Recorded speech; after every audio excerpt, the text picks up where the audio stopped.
Good morning, Tweener Heads. Day 2 here in Houston, and it's 37 degrees outside.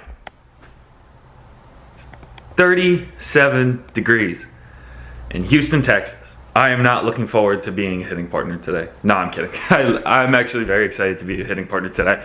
We got a lot to cover. There's 27 matches on the schedule today for the tournament, so they're making up a lot from they missed last night because it rained out again. Vietnam flashback, DC, but they have 27 matches today scheduled for the rest of the day, and then hopefully I requested an interview with a couple players, so I'm hoping to sit down with them. I'm interviewing Coach F.A. today, the head coach for Rice University, so we're going to get to talk to him today as well. So stay tuned. We got a lot to cover today, a lot to look forward to. Here we go.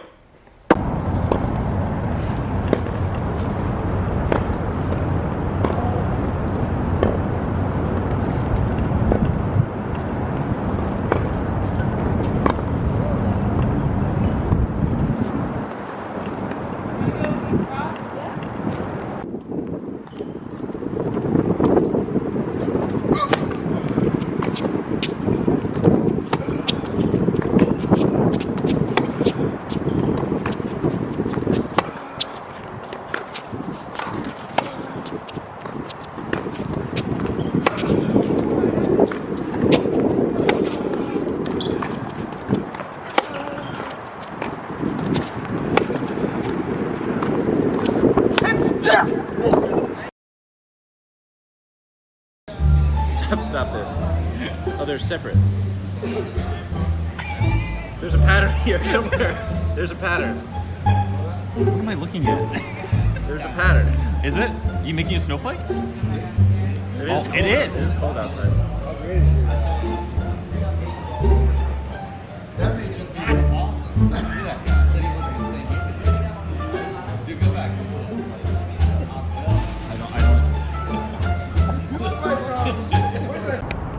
So after seeing that interesting display by Tennys Sandgren and his interpretation of whatever that napkin was, we actually got a chance to talk to future star Sofya Zhuk from Russia, who now trains in Florida, who had an impressive run at Indian Wells in the third round. And we just got to chat to her about her experience growing up on the tour and what she's like off the court as well. Check it out. So what made you what made you move to Florida instead of staying in Russia? That's my first question, really. Well, my first question is, in Russia is hell of a cold. Of course. Well, I trained in Belgium since I was like 12 years old till like 14. Okay. And it was really cold for like 365 days a year. It was always raining. It was depressing. But then Awesome. like I came to States whenever I was 14 just to do like for Orange Bowl and Eddie here under Yeah, 18s. yeah, of I course. don't know, I kind of really liked it. I liked Florida. I've been to a lot of states. My godmother lives in California. Okay. I've been to states when I was 8. Mm-hmm.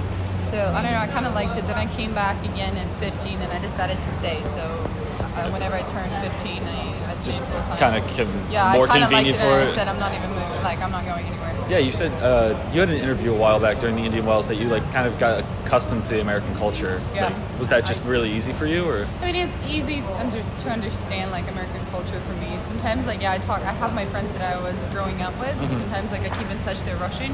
Of course. Like I kind of I can split into opposite like mentalities. Right?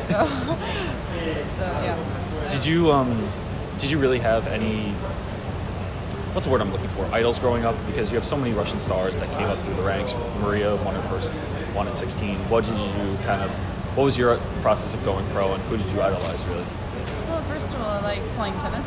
For me, it's just a game. Of course. So I didn't really, honestly, like now, for example, I don't really look up to anyone. Okay. Like before, I was looking up to Maria and Caroline Wozniacki. Okay. Now I actually like Caroline more than anyone else. Really? Like besides it, she just has this, I don't know, she fights for every single point. And I kind of like her personality because we like talk sometimes whenever I started playing WTA. She's one of the nicest over there. Just to have a conversation with. Yeah, she's like the nicest over there. What made you want to go pro, first of all, just besides it being a game? I didn't really honestly think about it. Really? Like, I didn't even think about anything. It was just kind of like... So what was the process like telling your parents? Like, was it hard to kind of get started? No, or?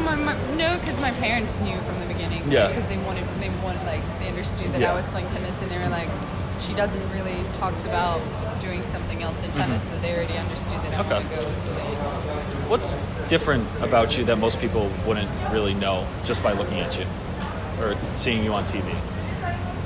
I talk more than all the people in the tennis world, probably. Really? Yeah, I'm more like outgoing than Okay. I know most of the girls are. Is there anything you miss because you don't have? You're still kind of a teenager. You're still growing up in the program. Is there anything you really miss about if you were to not play tennis? Is there anything you miss that your friends might have that you don't? Not really, because I mean, the friends that I have, like my best friend, he's in college, which he's always like busy and always like studying and then go to the court. So I would say like I wouldn't want that one. So I would just Really? I wouldn't want to go to college. You didn't want to? Okay. No, I was like, That's what she said. school is not one of my talents. It's not one of the It's strongest not suits. one of No, the no, strongest no. side. You, I'm sorry, continue. No, that's it. That's it? Yeah. Besides keeping your hands warm. Yeah, that's so cool. So you're a seeded player at this tournament. What's that like at such a young age to mentally, is there anything different you mentally prepare for? Or because everyone's kind of gunning for you? Not really. I mean, I know that if, like, even whenever I'm playing the 60,000s, like the ITF, the girls that are like 300, they've like, I look at them like playing different matches, and they're like, and whenever they played with me, I was like, that's probably was her best match in her life. 'Cause, Really? like, they have nothing to lose playing against me, so I know that everyone's going to come out playing Yeah. their best tennis against me course. because they have nothing to lose. Yeah. So I was like, okay, well, another experience, another match. What was it like going through that run at Indian Wells? Like Yeah. the third round. Yeah. Honestly, I was already glad that I'm already there, that I was already in the draw. Yeah. So I was like, I don't care what happens next. I'm just going to enjoy those few days. I think my last question for you would probably be, if you were to be stuck in an airport for 12 hours and you had to sit next to anyone, who would it be? Ooh, Caroline. Really? Caroline was nice. If it wasn't Caroline, if it wasn't a tennis person, who would it be? Margot Robbie. Really? It's my favorite actress ever. Thank you so much. I really appreciate it, Thank you. Sophia. Please keep it. Yeah, thank you.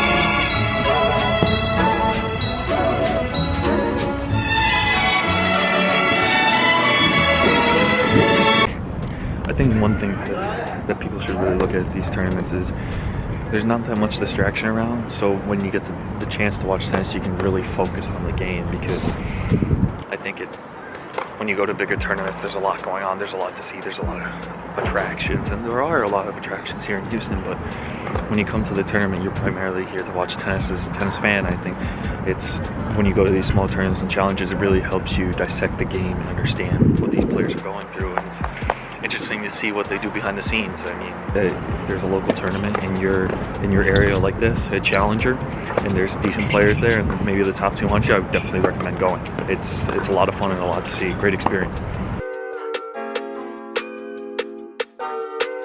Ocean.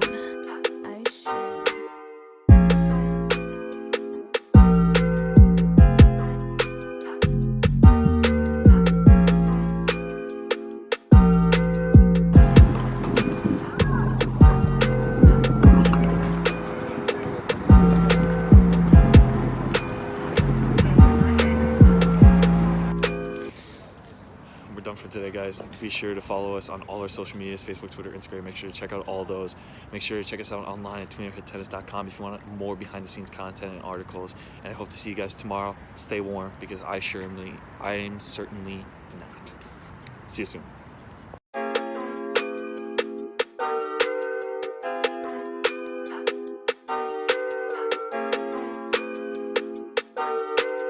Ocean.